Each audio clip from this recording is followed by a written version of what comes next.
One is having a deeply negative experience, and at the same time, something positive is building alongside it. This is the moment where everything you thought was steady starts to shake loose. The constants you never questioned suddenly don't feel so constant anymore.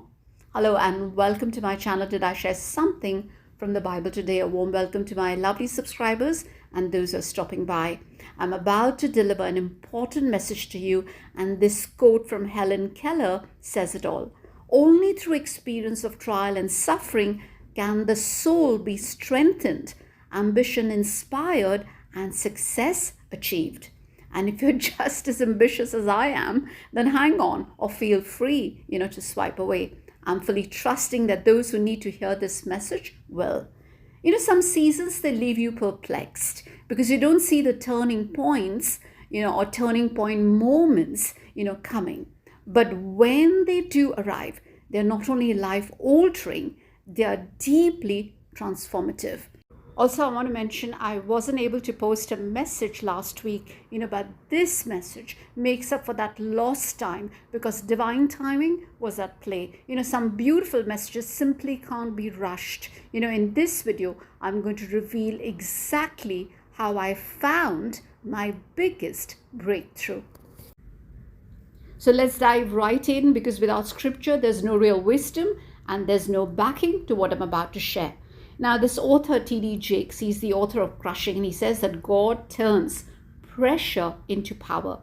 Put it this way, our crushing places, they show us there was always more to our lives, than the plan we had drawn up, for ourselves. And that's exactly how my last season was.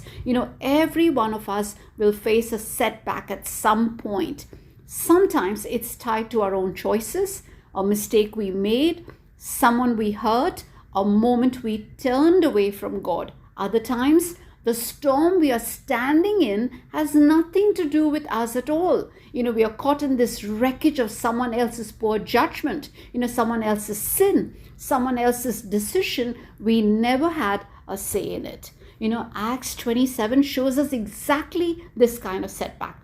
Paul was standing trial for crimes he never committed. As a Roman citizen, he had the right to appeal, directly to Caesar, and that appeal put him on a ship bound for Rome. Along the way, Paul warned, the crew that disaster lay ahead. Nobody listened. Before long, they were caught in a violent, storm that threatened, to take them all down.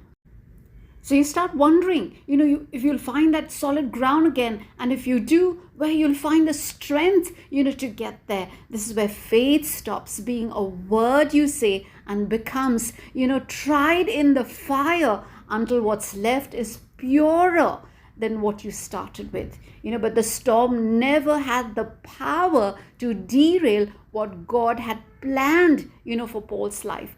An angel came to him in the middle of that chaos and said, "Don't be afraid, Paul, for you will surely stand trial before Caesar. God in his goodness has also granted safety to everyone, sailing with you." Acts 27 verse 24. Paul was going to stand before Caesar and give his testimony, and nothing, not the storm, not the injustice, not another person's failure could change that. Whether the setback started with us or started with someone else, it does not put us outside of what he is doing. He takes the disaster and weaves it, into his purpose. And that's exactly what happened with me. He takes someone else's mistake and turns it, of course, into our testimony. I realize God never intended for us to bury the gifts he placed in our hands, whether that's our creativity, our voice, our skills, wisdom, or opportunities. He calls us to develop them faithfully and use them, for his glory. But here's what I didn't expect. Some of my greatest breakthroughs, the very things that helped me to stop suppressing what God gave me, have shown up disguised as my greatest pain. Those unsettling seasons are often the very thing moving us forward. Fuel for growth we'd never choose, on our own. Progress is rarely a straight line. It's full of detours, breakdowns and unplanned stops that have nothing to do with where we thought we were headed.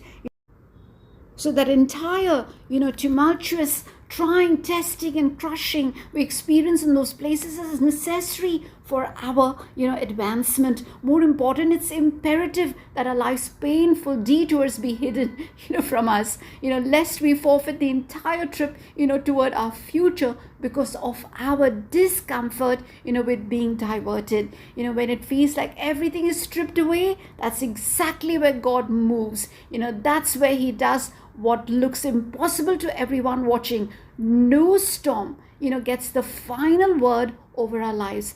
God still gets the last word every time. Thank you so much for listening. You guys take care and have a lovely day.